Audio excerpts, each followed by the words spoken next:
People think betrayal in the army looks like a movie, shouting matches, dramatic reveals.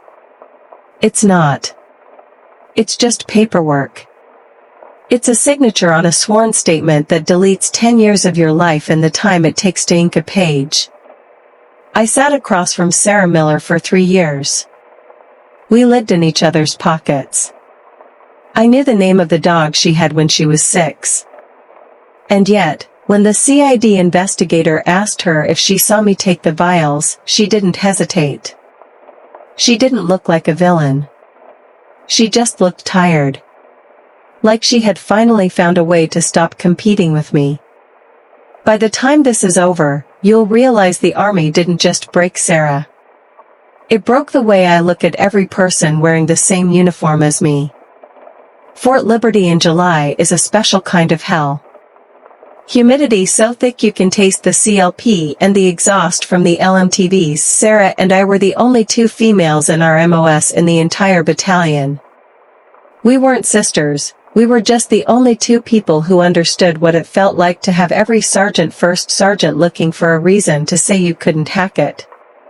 There was this one night, we were in the motor pool until 2300 fixing a leak on a Bradley. We were covered in grease, starving, and sitting on a pile of sandbags. Sarah started laughing because she'd found a crushed granola bar in her cargo pocket. We split it. It was covered in lint and tasted like cardboard, but we sat there in the dark, passing it back and forth, not saying a word. In that moment, I actually felt safe. I thought, at least I have her. But the army is a small room. And in that room, there was only 1 staff sergeant slot. I started seeing the change after the last FTX. Sarah was struggling with her land nav. She was getting developmental counselings for things that wouldn't have mattered for a guy, but for her, they were career killers. I'd see her staring at the promotion point worksheet, her hands shaking. She wasn't jealous of me, she was terrified of becoming invisible. She told me once, if I don't make rank this cycle, I'm just another girl who got chewed up and spit out. I have nowhere else to go. I just nodded and told her to keep her head down. I didn't realize that in her mind, the only way she stayed in that room was if I was pushed out of it. Captain Vance's office was freezing. He had the AC cranked so high I could see my breath. Sarah was standing at the back of the room. She looked smaller than usual. She was biting the inside of her cheek, a nervous habit she'd had since Benning. On the desk was a bottle of Oxy and a sworn statement. My name was on the inventory log. Specialist Miller says she saw you pull these from the aid bag during the ruck, Vance said. He sounded more bored than angry. That's what hurt. To him, I was just another disciplinary problem to clear off his desk. I looked at Sarah. I waited for her to look back. I wanted to see a spark of the girl I'd shared that granola bar with. But she just stared at the unit crest on the wall. Her face was a mask of professional neutrality. She'd suppressed everything human about herself just to get through the lie. Is that true, Sarah? I asked. My voice sounded thin. I reported what I saw, specialist, she said. Her voice was flat. No emotion. No theatrical betrayal. Just a soldier reciting a manual. The next few hours were a blur of signatures and yes, sirs. I was stripped of my duty phone. My CAC card was taken.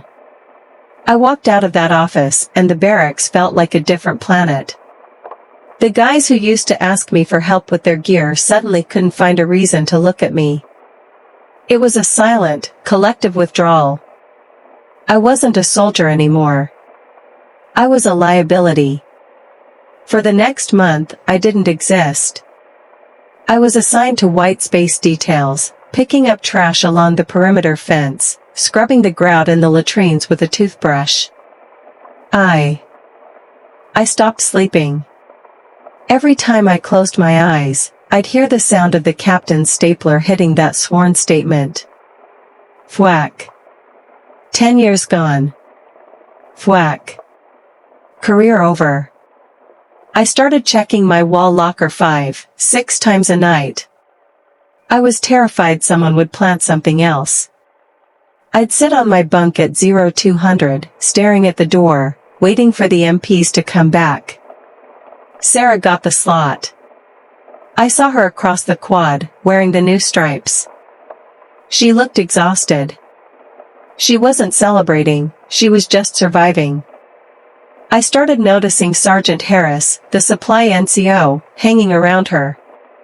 Harris was a cynical guy, 15 years in, 3 divorces, lived for his pension. He wasn't a mastermind, he was just a guy who knew how to manipulate the system. I'd see them talking behind the supply shed. Sarah looked cornered. Harris looked like a man who owned someone. I realized then that Sarah hadn't just framed me. She'd made a deal. Harris had a loss in his inventory, thousands of dollars in missing optics.